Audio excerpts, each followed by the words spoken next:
Hola, yo soy Jonathan Torres y hoy vamos a usar el resultado del video anterior donde parametrizamos la curva Trackness para ahora calcular su curvatura. Entonces, primero vamos a recordar la expresión para la curvatura KET, que está expresada en términos de las derivadas. Sería la norma de la componente perpendicular de la segunda derivada respecto a la primera de t entre la norma de la primera derivada al cuadrado. Entonces, para poder calcular todo esto, primero tenemos que derivar y aparte necesitamos una expresión para la componente perpendicular, ¿no? Eh, Existe una expresión para esto y es la siguiente. Es el producto punto entre el R90 de alfa prima, que no es más que la rotación de 90 grados respecto a sentido contrario a las manecillas del reloj de el vector de la derivada de la curva, es decir, de la velocidad. Producto punto con la segunda derivada. Todo esto entre la norma de la derivada al cuadrado y al final multiplicado por el vector de la derivada. Muy Entonces podemos notar que todo está expresado en términos de la primera y segunda derivada, por lo que hay que calcularlas, ¿no? Entonces la primera derivada sería la derivada de seno, es componente a componente. La derivada de seno es coseno, la derivada de coseno es menos seno, y la derivada de un logaritmo es, primero arriba va la derivada de lo de adentro, que es por la regla de la cadena, un medio de la secante al cuadrado entre lo adentro del logaritmo. Y vamos a simplificar un poco con álgebra.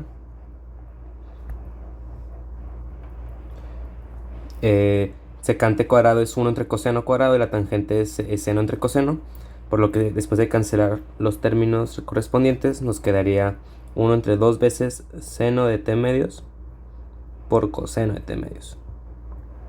Esta es una identidad trigonométrica conocida que nos dice que 2 veces seno de un ángulo por coseno de un ángulo es idéntico a seno de 2 veces el ángulo. En este caso el ángulo es t medios, por lo que se cancela el medios con el 2 y nos queda que la primera derivada es simplemente coseno de t menos seno de t más 1 entre el seno de t. Pero 1 entre el seno de t es la cosecante, por lo que finalmente nos queda esta expresión.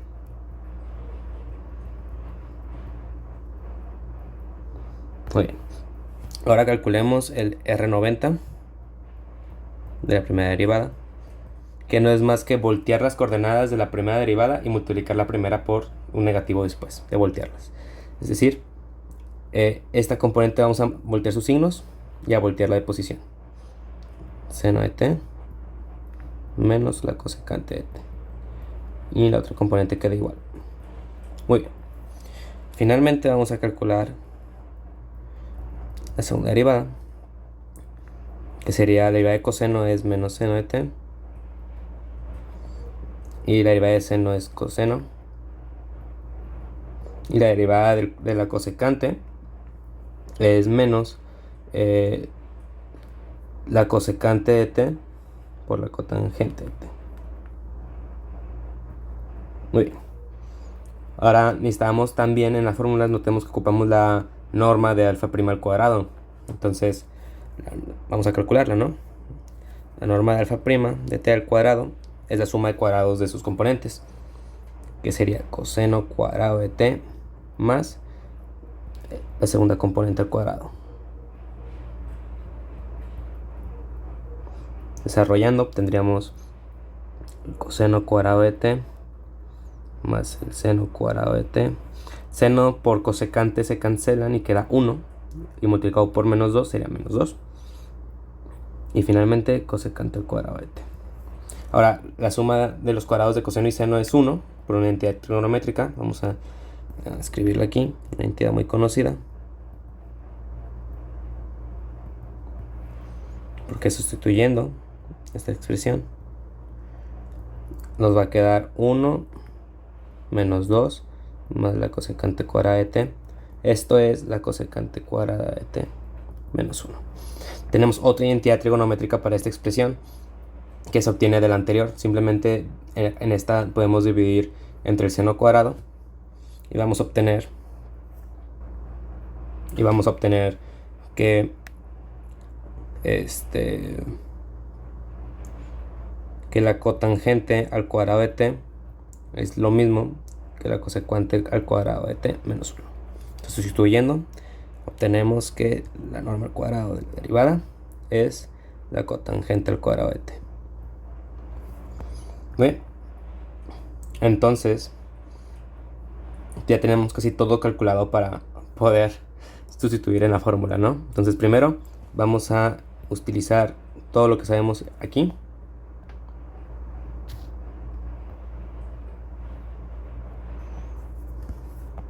Entonces, vamos a recordar las fórmulas de de todas las cosas que hemos calculado, y vamos a observar que ocupamos el producto punto entre estos dos vectores, ¿no? Entonces, eso se puede calcular directamente. Sería la suma de los productos de componentes, entonces sería estos dos más la multiplicación de estos dos, ¿no? Muy bien. Así que comenzamos multiplicando. Esto va a ser en el numerador menos seno cuadrado de t más seno por cosecante es 1. Y ahora sería menos coseno. Vamos ya con las segundas componentes. Coseno cuadrado de t menos. Ahora, coseno por cosecante es la cotangente, y por la otra cotangente que teníamos es cotangente al cuadrado. Entonces, todo esto es el numerador. Bien. Entre la norma al cuadrado, que ya la habíamos calculado, que es la cotangente cuadrada, y al final multiplicado por el vector de la derivada, ¿no? Entonces, simplificando, notemos que tenemos la misma identidad que antes. Aquí tenemos menos la suma de seno cuadrado y coseno cuadrado, que es 1, y por el menos va a ser menos 1, es decir, estos dos sumados dan menos 1, que se va a cancelar con el 1 de acá. Entonces solamente tenemos menos cotangente, es decir, tenemos menos cotangente de t entre cotangente cuadrada de t por alfa prima. Esto se cancela y quedamos con menos alfa prima de t. Muy bien. De aquí, ahora vamos a recordar ya finalmente la última fórmula. Notemos que ocupamos la norma de esta componente, ¿no? Entonces, si sacamos norma de ambos lados de estas expresiones, obtenemos que las normas son iguales, puesto que el menos 1, el signo menos se va con la norma. Entonces, tienen la misma norma. Entonces, sustituimos en la expresión, que la voy a recordar, es la norma de esta componente perpendicular entre la norma de la derivada cuadrado. Como son la misma, se van a cancelar una. La voy a sustituir primero, pero se va a cancelar una. Nada más nos queda la norma en el denominador. Entonces sustituimos su valor, que sería la raíz de lo que tenemos acá arriba, que pues es que se cancelan los cuadrados, ¿no? Entonces tendríamos 1 entre la cotangente de t, y 1 entre la cotangente es la tangente de t. Por lo tanto, k de t, si la curvatura de nuestra curva es la tangente del ángulo que forma la recta tangente con el eje de las y. Muchas gracias por el video, espero que hayan entendido todo y hasta la próxima.